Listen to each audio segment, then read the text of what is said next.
Hello મિત્રો, આજના વિડીયોમાં દરેકનું સ્વાગત છે. આજે તારીખ 13/3/25ના આપણા વિસ્તારમાં ખાસ હોલિકા દહન આજે તિથિ નક્કી કરવામાં આવી છે. એ દિવસે વિડીયો બનાવી રહ્યો છું. બજારની વાત કરીએ કે કોઈ સ્ટોકની ચર્ચા કરીએ એ પહેલાં જે ડિસ્ક્લેમર આપણે વિડીયોમાં આવે છે બરાબર જોઈ લેવું.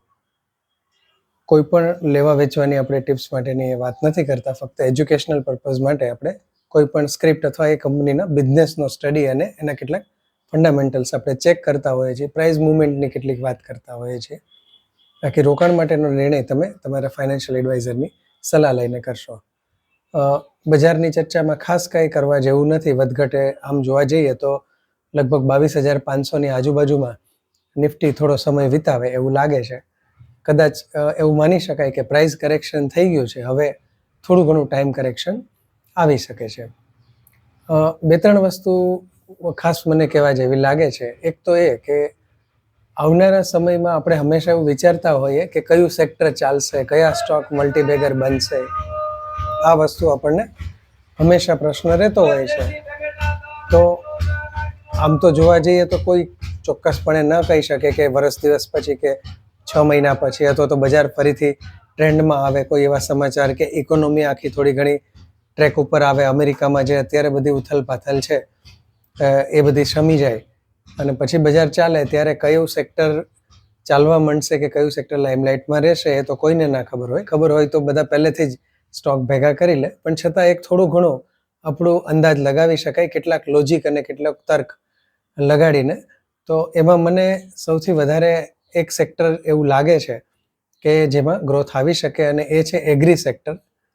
એગ્રી સેક્ટર એટલા માટે કે આપણે આમ જોવા જઈએ તો હજી થર્ડ વર્લ્ડની ઇકોનોમી છીએ, ત્રીજા વિશ્વની ઇકોનોમી કહેવાય. આપણે બીજા વિશ્વમાં જવા માગીએ છીએ અને આમ ખેતી પ્રધાન એક સમયે દેશ કહેવાતો, પણ અત્યારે પ્રમાણમાં એટલી ખેતી થતી નથી.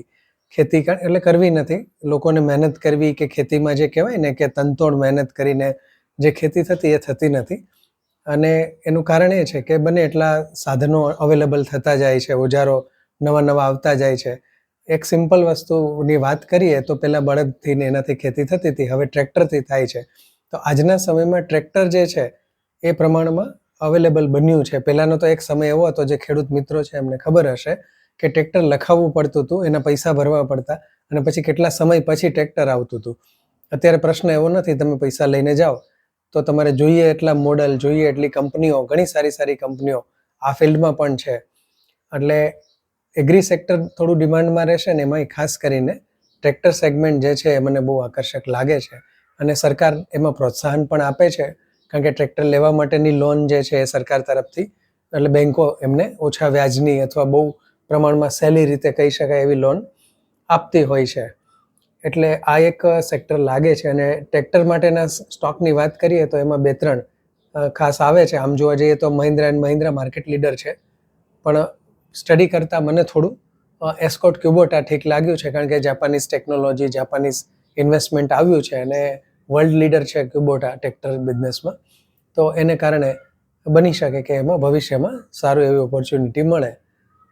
આ એક જનરલ વાત થઈ. હવે આજે જે આપણે ચર્ચા કરવાના છીએ એ સ્ટોકની, એ ડિફેન્સ સેક્ટરના બે ત્રણ સ્ટોકની આપણે ચર્ચા કરીશું.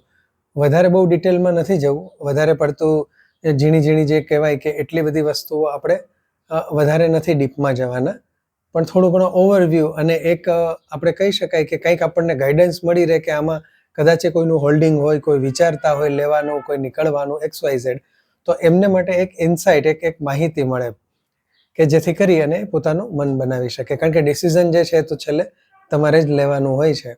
તો ડિફેન્સ સેક્ટરની 3 કંપનીઓમાં, એક એપોલો માઇક્રોસિસ્ટમ, એક BEL ભારત ઇલેક્ટ્રોનિક્સ અને એક ડેટા પેટર્ન, આ 3 કંપનીઓની આપણે વાત કરીશું.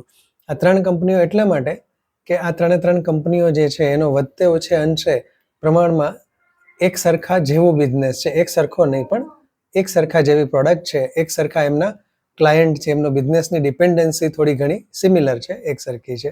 એપોલો માઇક્રોસિસ્ટમની વાત કરીએ તો એ આર્મી, ડિફેન્સ સેક્ટર માટે, રેલવે માટે અને બીજા કેટલાક પબ્લિક સેક્ટર માટે પણ સિક્યોરિટીની ઇલેક્ટ્રોનિક્સ ડિવાઇસ બનાવે છે.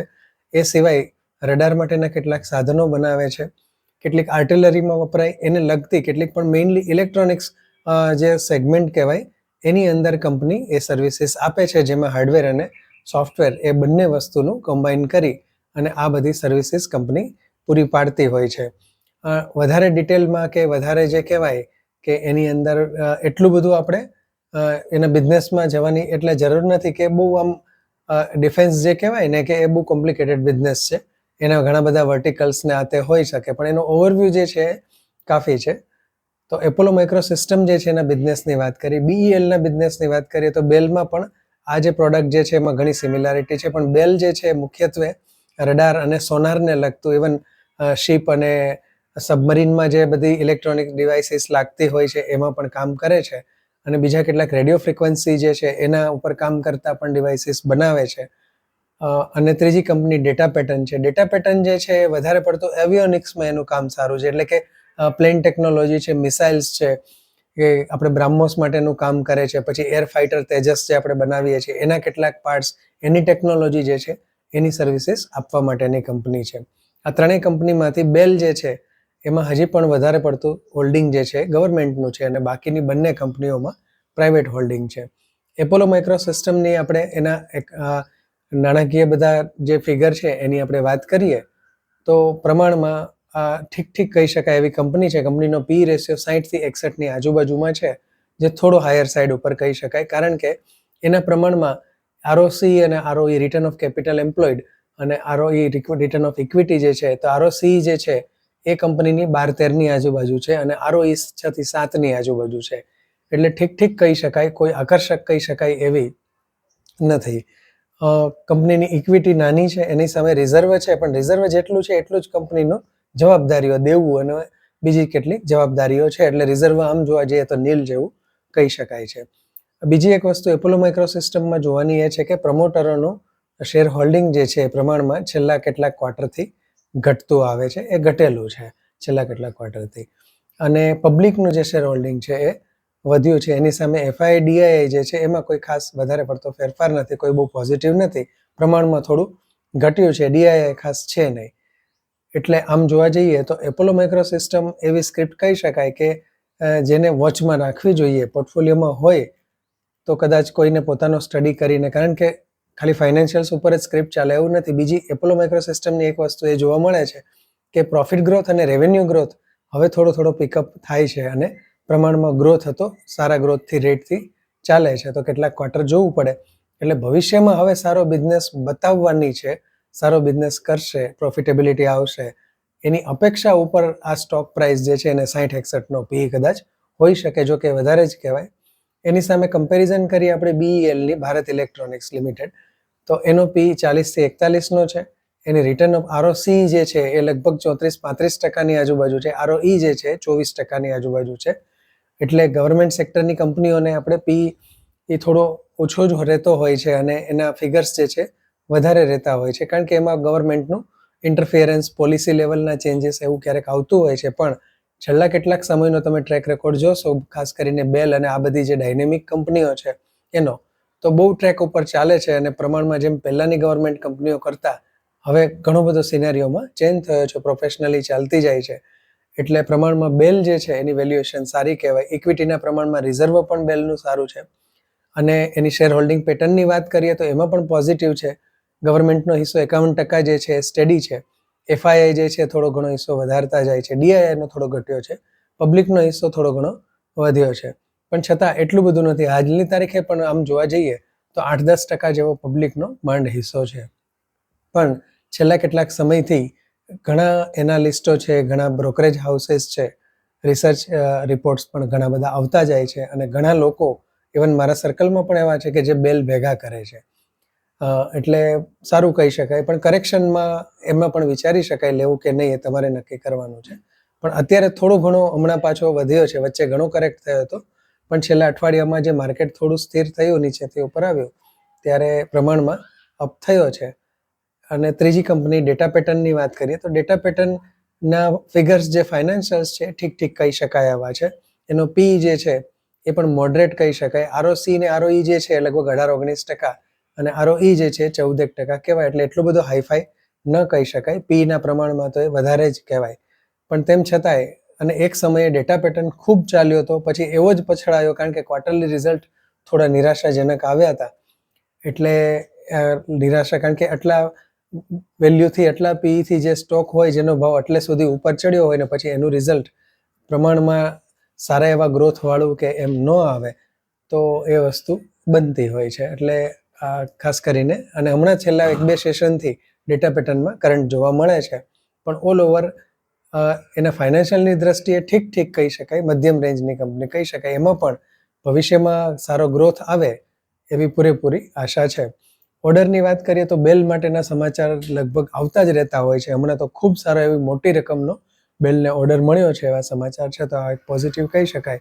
કારણ કે સારા રિટર્ન રેશિયો ધરાવતી કંપનીની ઓર્ડર બુક સારી હોય તો એ આવનારા 2-5 વર્ષ સુધીનું અર્નિંગ આપણે જોઈ શકતા હોય. એટલે આ 3 જે સ્ટોક છે એમાં પહેલી પ્રાયોરિટી જે કહેવાય પસંદગીનો શેર એ બેલ આવે છે, પછી ડેટા પેટર્ન આવે અને પછી એપોલો માઇક્રોસિસ્ટમ આવે.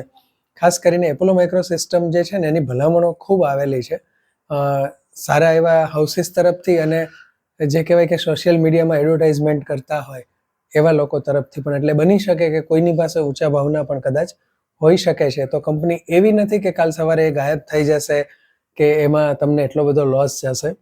એટલે એ રીતનો નિર્ણય લેવો જોઈએ પ્રમાણમાં, જો પૈસાની જરૂર ન હોય તો. કારણ કે એટલી ખરાબ કંપની કે કોઈ નેગેટિવ વસ્તુ નથી, પણ જે રિટર્ન મળવું જોઈએ એમાં જે વળતર મળવાની જે શક્યતા અત્યારે જે આંકડા ઉપરથી દેખાય છે એ પ્રમાણમાં બીજા સ્ટોકમાં વધારે છે. આ વસ્તુનું ધ્યાન રાખવું જોઈએ. બીજા પણ એક સમાચાર અત્યારે સાથે જ આપણે વાત કરી લઈએ છીએ સીજી પાવરને, કે સીજી પાવરને હમણાં જે તેજસ કે વંદે ભારત એક્સપ્રેસ જે ટ્રેન બનાવે છે એના કમ્પોનન્ટ્સ માટેનો 450 કરોડની આજુબાજુનો એક ઓર્ડર મળ્યો છે.